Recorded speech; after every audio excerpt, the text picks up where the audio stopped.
Hi everyone, Prestissima here. Today we're going to learn a parlor song called Stars of the Summer Night. Stars of the Summer Night was written by Ethelbert Nevin at the turn of the 19th century. And the lyrics come from a poem by Henry Wadsworth Longfellow. This is a beautiful, slow, ballady kind of song. So let's turn around and learn it. All right, so let's take a look at our key signature, Stars of the Summer Night. Look, there are no sharps and no flats, right? So this is either going to be C major or A minor. And then we see that the time signature is 4/4. So we have 4 beats per measure and the quarter note gets the beat. Let's also take a look at our dynamics before we get started. We start off mezzo piano, medium soft, right? And they give us an expression. It's dolce or sweet, okay? So it's kind of a nice, medium soft, sweet feeling. And we're going to go ahead and play through there. We even have a little note that says we can experiment using a little bit of pedal in just the right places. So as we go through, you're going to listen, okay? So we're going to start off mezzo piano, very sweet, going through. Here in the second system, we see a little crescendo and diminuendo, or crescendo, decrescendo. And so you probably want to swell a little bit and come back down, and then we'll end up piano here, right? So we'll keep going. Now, these are all kind of suggestions, so your idea of mezzo piano and what sweet sounds to you is up to you. And then how much you want a crescendo is up to you, and how much you want a decrescendo is up to you as well. Then we're going to play it softly and sweetly all the way through here. All right, at some point we're at mezzo piano, right? So are you going to gradually get louder, or are you just suddenly going to get a little bit louder? It's up to you. Then we're going to have a little decrescendo to the piano. And why do we have some of these markings? All right, you're going to, as we learn the lyrics, you're going to start to feel, okay, what the lyrics are meaning. And we're going to see, oh, maybe there's a reason we want to get a little bit louder and then a little bit softer. Maybe there's a reason it's soft here. Look, it says she sleeps, right? So maybe that's why we want it to be piano. So think about all these things as you go through. Here, we're going to have a mezzo piano, and then there's a decrescendo to a piano. Why does that happen? Okay, well, it's a nice long held out note, so it could be interesting if something changes, right? So it gets softer to sleeps, all right? So I think we like it when it's kind of suggestive, quiet when we have sleep there. And then she sleeps, my lady sleeps. And we have a decrescendo and a ritardando, right? So it says she sleeps, my lady sleeps. So we're going to get a little bit slower toward the end here, and it's going to end pianissimo, very, very soft. So let's start with the melody in the right hand. Notice it's made up of a lot of 2-note chords, right?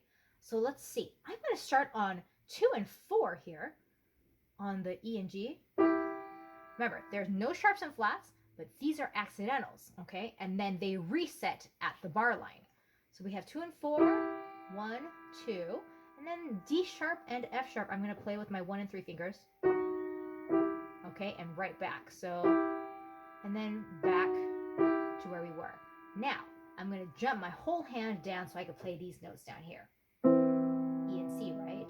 And then you make sure you want to subdivide. So 1 and 2 and 3 and off, right? We have a rest on beat 4. All right, good. So I'm just doing 1 and 5 all the way up. 1 and 2 and 3 and 4 and then I think I will play 1 and 4 here, far, right? 1 and 4, and then I'll jump my whole hand down to 1, 3. Or you know what might even be easier? I might play 2 and 5 there. I like that too. All right, so you're gonna experiment and see what feels good to you. So if I'm here, 1 and 5, and then maybe it'd be easier to play 2 and 5 there. Yeah, I like that. 2 and 5, 2 and 4, and then 1 and 2 here. Yeah, that's good. So 2 and 4, 1, 3. Okay, good. Then I have, let's see, I'll play 1 and 2, and then jump 1, 3. Yeah, I like that. 1 and 3, and then 3 and 5, and then 4 and 2. Okay, yeah, that works. So 4 and 2, 1 and 3, and then 1 and 2. So 1, 2, and 3, and then jump jump my whole hand down. Okay, so 1 and 5 again. And then I'll jump my hand up again. Because these are kind of a stretch, I think I'm going to play 1 and 5 for all of them. And then here, it's 1 and 5, and then you still have the bottom note B, so I'll just play 4 here. And then I'll pull both my fingers this way, 1 and 3. Excellent. All right, next line, I have 1 and 5 on the C and A. And then next measure. So 1, 2, rest. And then I'll play 1, and then I'll jump my hand to, there we go. And this is familiar, right? Just like this measure above.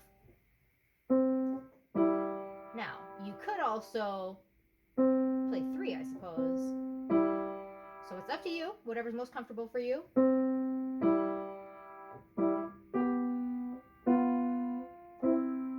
Okay, so these two measures are pretty much exactly the same except for the dynamics, and this is going to be held all the way to the end of the measure, whereas here we have a rest. All right, very good. Ooh, that's kind of tricky, so make sure you play that very slowly and then before you start on your left hand. Okay, now for the left hand, starting on that low C, right? I'm going to start on 5. All right, good. And then next measure, stretch up the octave. And then this is kind of a little bit of a wide chord, so I'm going to play with my 1 and 5 fingers, right? And then again 1 and 5. And then I'll just play 5 here. Okay, now if you can, we're coming back to that G, right? So if you can do a stretch of 1 and 3. So I'll play 5, and I'll play 1, 3. Okay. But if it's too big a stretch for you, no worries. Just jump your hand up. No problem, right? But if you can do it, that might be a fun fingering for you, 1 and 3. Okay, keep going. Then, since I'm already on that G, I might go to 2 and 5. Maybe I'll go 1 and 5. There we go. I like 1 and 5 there. And then just jump up. Right? So the same as before, when you have bigger chords like that, it's okay to just jump your hand. And then down to that C again. Okay. I think I'll do 1 and 3 there. 1 and 3. And you can play 1 and 4 or 1 and 5, whatever's easiest for you. Okay, now there's a rest, so it gives us an opportunity to jump down to the F with our 5 finger. It's just a scale, right? Up to the 1 finger, and then stretch down an octave. And then I'll do 1,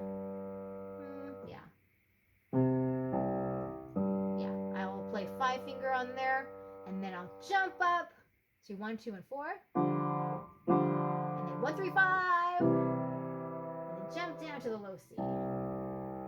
Okay, very good. All right, let's take a look at some of these questions here. I'm going to get my handy dandy pencil out. It says this song is written in the key of blank major. Well, our key signature says no sharps and no flats, so we're in the key of C major. The first chord in the piece contains the notes blank, blank, and blank. First chord, we have C, okay, and then we have an E, and then we have a G. And this chord is called the blank triad, okay? The root of the tonic triad is scale degree 1. All right, so this is the tonic triad, and how do we know that? It's because C is scale degree 1 in the key of C, right? In the C major scale, C is scale degree 1. So that's the root. C is the root of this tonic triad because 1 is the tonic. All right, the third chord in the second measure contains the notes. Okay, third chord in the second measure, 1, 2, 3, contains the notes C. And then we have G. I wrote that kind of crazy. so I can read it later. G, aha, and E at the top.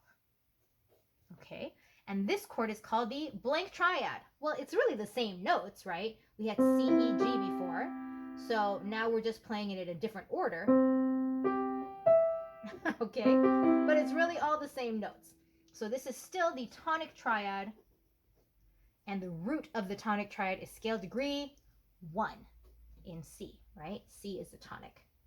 All right, the first chord in the third measure, okay, first chord in the third measure contains the notes A, okay, and we have F, and then we have C, and then the top note is F again, which we already have. Okay, so this chord is called the subdominant triad, and the root of this triad is scale degree. Let's see, what is the root? So we're looking for the triad, right? So we have A, F, C, right? Okay. C, F, A, no. Okay, that has all the notes, and this is the triad, F, A, C. So the root of this chord is F, and this in the key of C is scale degree 4. Okay, good. The third chord in the fourth measure, okay, fourth measure, and it's the third chord, contains the notes 2, 3. Okay, third chord in the fourth measure. This is a B on the bottom. Then we have a G. And then we have a B again. We already got that. Then we have a D. Okay, this is the dominant triad. All right, well, we know what the dominant triad is, but let's figure it out. We have B, okay, G and D. All right, that's not it. Let's see, D, G, B, no, G, B, D. Okay, there's our triad, right? And so the root of this is G, and what scale degree is G in the key of C? That's the 5, right? So the scale degree 5, but they also told us it's the dominant, so we know that this is the G chord in the scale degree 5. Okay, the chord in the 10th measure that corresponds with the lyric sleep contains the notes blah, blah, blah. All right, let's find the 10th measure. 1, 2, 3, 4, 5, 6, 7, 8, 9, 10. Oh, yep, there's sleeps. Okay, so the chord in the 10th measure contains the notes C, E, and G. Okay, we already know this one. And this chord is called the tonic triad because the root is C. And the C in the key of C is scale degree 1. All right. Good job, everyone. All right. So you're going to practice your right hand, then you're going to practice your left hand, then you're going to practice your hands together. You want to put your dynamics in there. Maybe you want to experiment with a little bit of pedal and see how that sounds. And then when you're comfortable doing all of that, then you're going to sing the lyrics with the song and try to get expressive with your lyrics and sing it sweetly and experiment with different dynamics while you sing as well. And then you'll also sing it with the solfege. Oh, and a quick note about the solfege in this piece.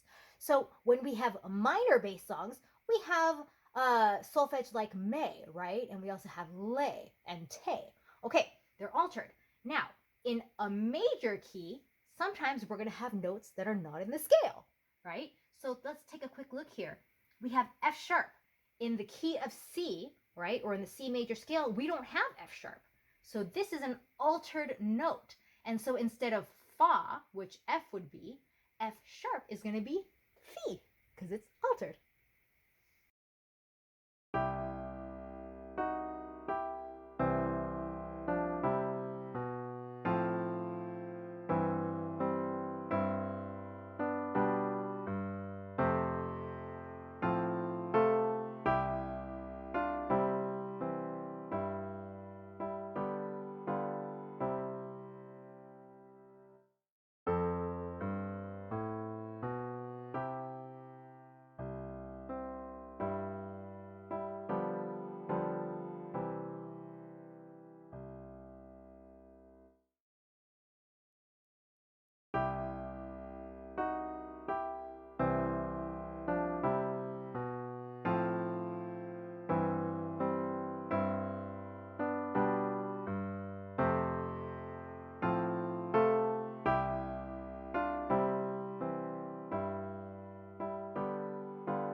So today, we learned a beautiful parlor song called Stars of the Summer Night. Keep practicing all your songs, sing while you play, and memorize everything. Prestissima out!